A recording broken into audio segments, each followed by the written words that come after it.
Python scripting refers to writing small programs or scripts to automate tasks, process data और solve problems.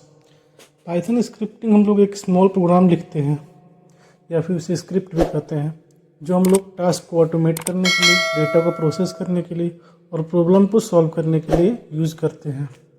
A script is a file containing Python code that can be executed to perform a specific task.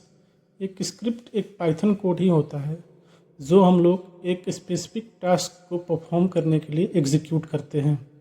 Python scripts typically have a .py extension.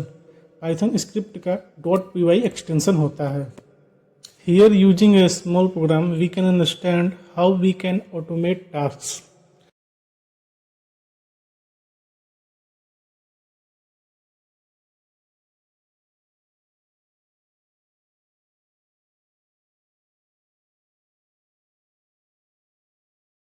Like when we run the program, here we see that the location of the file is printed on the terminal. So you can view the location of the file in here.